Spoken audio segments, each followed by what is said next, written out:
અને ભક્તિમાં પ્રશંસા શાની? ઘણા છાપામાં આપે, અમે આવો મોટો યજ્ઞ કરાવ્યો, અમે આટલું મોટું દાન કર્યું, અમે આટલું મોટું તપ. અરે પ્રગટ કરે રસ જાય.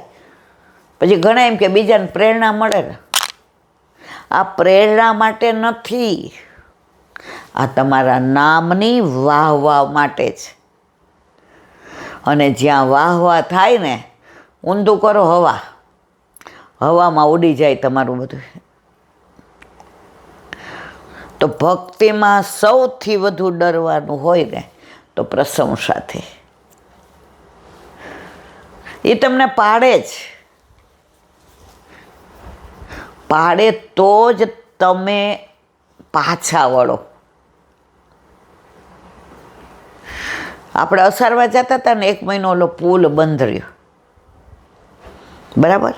તો સાઈડમાંથી ઓલા કે જવાય છે, ઓલા કે જઈ આવો. તો આપણે શું કીધું, બાપા અડધે જઈને પાછા આવીએ તો આરતી થઈ જાય. ફરીને ગયા ને, ફરીને જાવું પણ ટૂંકા રસ્તા ન ગોતવા. મંજિલ સુધી પહોંચવા કદાચ ફરવું પડે, પણ ખોટા રસ્તે જાઓ ને તો અડધેથી પાછું પડવું પડે. તો મારા વાલા, ભક્તિમાં સૌથી વધુ બાધક હોય ને તો તમારી વાહવાહ, તમારી પ્રશંસા. પ્રશંસા વલ્લભની હોય, જેણે તમને આ બધું આપ્યું છે. આજે જ મેં સાંભળ્યું, એ કે કોઈ આપણી પાસે લાખ રૂપિયા ઉછીના લેવા આવે ને તો સંબંધ હોય, એને ખરેખર જરૂર હોય. આપણા માટે લાખ રૂપિયા એટલે 1 રૂપિયા બરાબર. આપણે એના ઉપર ઉપકાર કરવો છે કે ગમે ત્યારે કામ આવે એવું છે. તો આપણે પૂછીએ, લાખ રૂપિયા લઈ જાઓ, પાછા ક્યારે દેશો? એ ક્યારે દેશો કે હપ્તે હપ્તે દેશો? ઓલો કે હપ્તે હપ્તે. કેટલા હપ્તા? એક હપ્તામાં કેટલા પૈસા? ઓલો કે બને ના, એમને આપણે લખાણ લખવું પડે. તમે અમારા સંબંધી છો, સાચી વાત.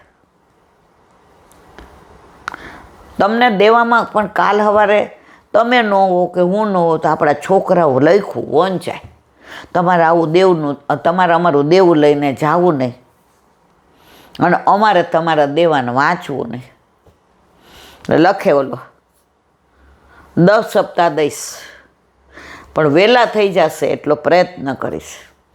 લખો, કરો સહી, 2 જણની સાક્ષી, અને શું ગીરવે મૂકી જાઓ છો? અરે આટલો બધો સંબંધ ને ગીરવે મૂકવાનું. ઓલા કે 10 તોલા સોનું મારી વહુનું પડ્યું છે. એ કે આમ તો જો આપણે આવું કરીએ જ નહીં, આપણે વ્યાજે દેતા નથી, વ્યાજ લેવું નથી. આ બધો વ્યવહાર છે. કાલ સવારે તમે વચ્ચે વયા ગયા કે અમે વયા ગયા, તો ત્યાં તમે જવાબ શું દો? આવું દેવું લઈને જાઓ ને. આ તો લાખ રૂપિયાનું હોનું હોય, છોકરા વેચી ખાય, અને તમારા છોકરાને પાછળથી ચિંતા નહીં. લાખ રૂપિયામાં આવું કરીએ છીએ તો ઠાકોરજી આવી અમૂલ્ય આંખો આપી, અમૂલ્ય કાન આપ્યા, અમૂલ્ય મોઢું આપ્યું, અમૂલ્ય શરીર, અમૂલ્ય હાથ પગને હૈયું આપ્યું. એ કાંઈ લખાણ લખાયું છે? કીધું છે આના બદલે તારે આ કરવાનું. આંખ સારું જોવા આપી, ઠાકોરજીને દર્શન કરવા ન જોવાનું જોઈએ, આંખ પાછી લઈ લે છે. કાન ઠાકોરજીના ભગવદ્ ગુણાનું વાત સાંભળવા આપ્યા, આખા ગામની પંચાયત સાંભળીએ, લઈ લે જ પાછા. આવા પ્રભુ સિવાય કોઈનું આ સામર્થ્ય નથી મારા વાલા. પણ મફતમાં મળી જાય ને જે વસ્તુ, એની કિંમત નથી. જન્મ લઈએ અને ઉપર લખાઈને આવ્યું હોય કે આંખ, નાક, કાનના 25 લાખ ભરશો તમે ત્યારે આવશે, ત્યાં સુધી કોડા લઈને ફરો. આ તો આવી એટલે કેવી આંખો નાક ને તરત રોવા માંડે કે દુનિયામાં આવી ગયો, હું હા હવે અહીંયા આવ્યો, રહી જતો તો આ પ્રભુ આટલો કૃપાળુ જ. લાખ રૂપિયામાં જુઓ તમે કેટલી પેલી ના અબજો રૂપિયા દેતા જે ના મળે. કિડની ફેલ થઈ હોય ને એ કેટલી જગ્યાએ લખે ને લખે કે પૈસાની ચિંતા કરતા નહીં. એ તોય 5-5 વર્ષ રખડે ને તો એના ઓલાની કિડની નથી પડતી, અને મળ્યા પછી મેચ થઈને ના થઈને અધવચ્ચે પતી જાય ત્યારે કિડનીની કિંમત સમજાય. આ ત્રિલોકનો નાથ આપણા ઘરે વલ્લભે પધરાવી દીધો છે ને, એની કોઈ કિંમત નથી. એ પધારે ને ત્યારે ખબર પડે આ હા આપણા ઘરે કોણ પધાર્યું છે. આ બધું એટલા માટે સાંભળીએ, વાંચીએ, ત્યારે ખબર પડે કે આપણે વલ્લભે જે કૃપા કરી છે એ દુનિયાનો કોઈ આચાર્ય ન કરી શકે. અને આજે વલ્લભ કુળ પધરાવી દે એમ કે તમારે મિશ્રી ધરવી હોય તો લાખ રૂપિયા, દૂધગર ધરવા હોય તો, અરે તમે 1 રૂપિયો ભેટ મૂકો તોય ભલે અને ના મૂકો તોય ભલે. મેં કોઈ વલ્લભ કુળને એવા જોયા નથી કે જેણે કીધું હોય કે પુષ્ટ કરાવવાના આટલા. એ તો કહે છે બસ તમે પુષ્ટ કરાવો, તમારા ઘરે પુષ્ટિ પુરુષોત્તમ આવે ને એ જ અમારી ભેટ. મેં બાળકોને સાંભળ્યા છે, કોઈ બિચારું એવું નિષ્કંચન ગયું હોય અને આમ પાકીટમાંથી પૈસા કાઢતો હોય ને, અરે તમે અહીંયા આવ્યા એ જ અમારી ભેટ છે, તમારી ભેટ આવી ગઈ, અહીંયા આવો તમને ભેટી લો. અરે આ વલ્લભ કુળ છે. કોઈ તમને અપેક્ષા નથી રાખતું કે તમે આટલા આપો. આપણે આપણા મનથી ભેટ મૂકીએ છીએ. પહેલાં શ્રીફળ કોના જેવું હોય? માથા જેવું. તો એ ભેટ ધરતા હતા. હવે શ્રીફળ નથી. ઘણા વૈષ્ણવ 11 રૂપિયા મૂકે ને તોય જેને ધ્યાન ન હોય, અને ઘણા 1000 મૂકે તોય ધ્યાન ન હોય. એનો સનાત થઈ ગયા, નંદ યશોદા બની ગયા, ગોકુળ એના ઘરે આવી ગયું. જેને પ્રસન્નતા છે કે વલ્લભનું સ્વપ્ન પૂરું થાય છે કે એક ઘરે ઠાકોરજી. અમારા વાલા સનાતન સત્ય છે. આપણે ત્યાં બ્રહ્મ સંબંધની કોઈ ફી નથી, ઠાકોરજી પુષ્ટ કરાવવાની કોઈ ફી નથી. જે કોઈ દી બોલતા જ નથી. અરે વચ્ચેના માણસો નથી બોલતા. પૂછે પેલા કેટલા? અરે તું મૂકતોય ભલે ને ના મૂકતોય ભલે. પુષ્ટિ માર્ગમાં વેચાણીઓ કાંઈ છે જ નહીં, સહજ છે. અમે વલ્લભ વંશ છીએ, સ્વવંશે સ્થાપિતા સે સ્વ મહાત્મય સ્મયા. તો અમને જે કામ સોય પૂછ. તો અમે તો અમારી ફરજ બજાવે. અમારા પર વલ્લભની કેવી કૃપા છે કે અમારા હૃદયમાં બિરાજીને વલ્લભ ઠાકોરજી પુષ્ટ કરી દે છે. અમારા હૃદયમાં બિરાજીને બ્રહ્મ શબ્દ વલ્લભ આપે છે. આ પુષ્ટિ માર્ગ છે. એક નાની વાત, એકવાર ઠાકોરજી માનસરોવર પર શંકરજીને ત્યાં પધાર્યા. શંકર ભગવાન રાજી થઈ ગયા. મહાદેવ મારો નાથ પધાર્યો, મારો આરાધ્ય દેવ પધાર્યો. અને જે આમ ખુશી, આનંદ, ઉત્સાહ. ગરુડજી બહાર બેઠા.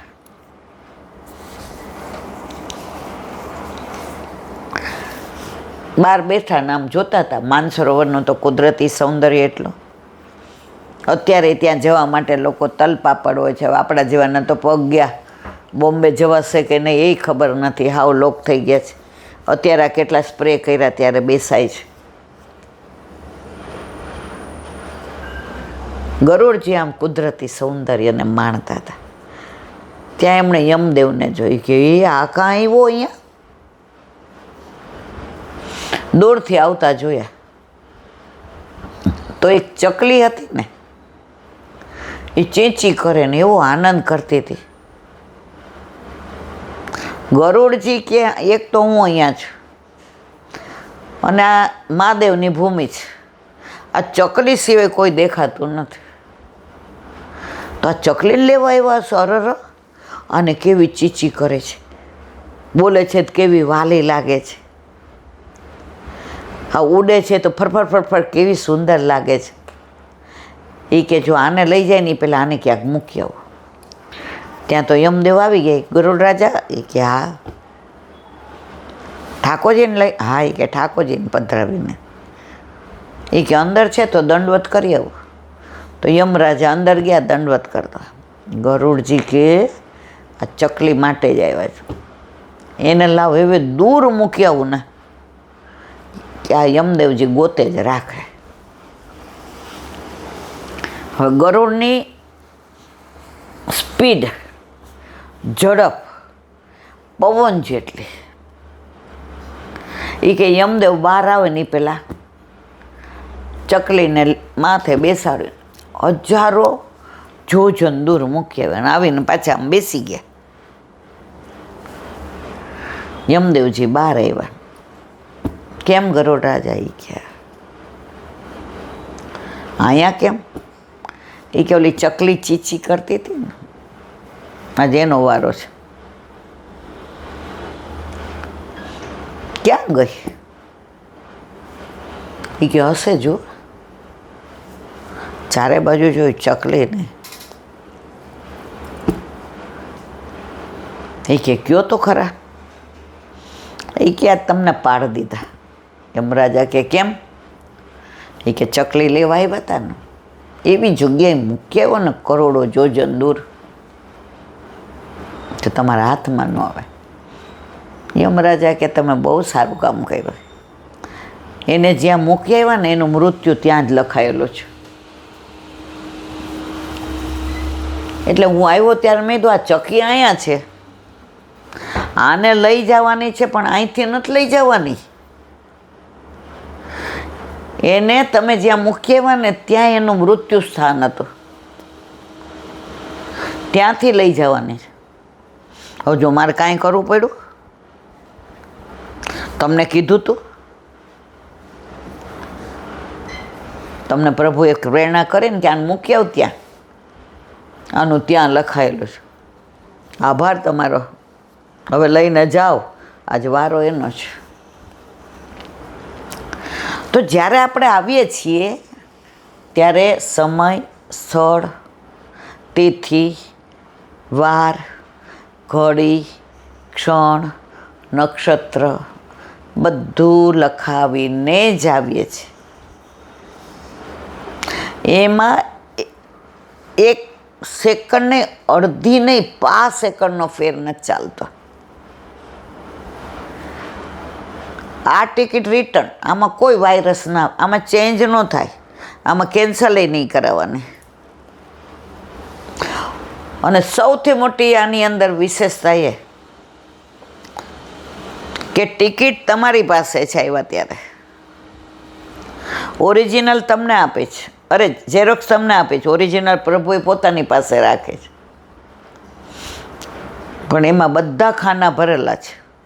પણ તિથિ, પળ, ઘડી, ક્ષણ, તારીખ બધું સરપ્રાઈઝ. તને બહુ સરપ્રાઈઝ ગમે છે ને?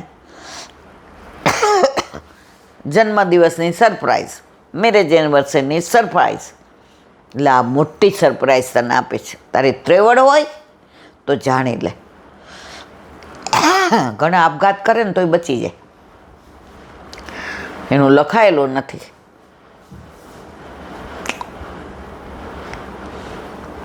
ઘણા રિવરફ્રન્ટમાં પડે ને તોય કોઈક બચાવવાળું પાછળ પડી જાય જેને તરતા આવડતું હોય. અને ઘણો પોતે પડવા જાય, મરવા જાય, અને ઓલો જે બાજુમાં હોય એનો હાથ પકડવા જાય તો ઓલો મરવાવાળો રહી જાય અને ઓલો બિચારો બચાવવાવાળો એ જતો રહે, કારણ કે એનું ત્યાં લખાયેલો છે. આ બધી ખબર હોવા છતાંય આપણે જીવીએ છીએ એવી રીતે જાણે આપણે અમરપટ્ટો લખાવીને આવ્યા છીએ. આજે અહીંયા બેઠા છીએ, એક ક્ષણ પછી ના પણ હોઈએ, છતાંય આપણને બધાની પંચાત કરવી ગમે, બધાના દોષ જોવા ગમે. હું જ સર્વગુણ સંપન્ન. પણ ક્યારે જવાનું છે? જવાનો સમય આવ્યો, જવાના જવાના રે, થવાના રવાના એ તો જવાના વૈદ્ય કે ડોક્ટર કામ નહીં આવે,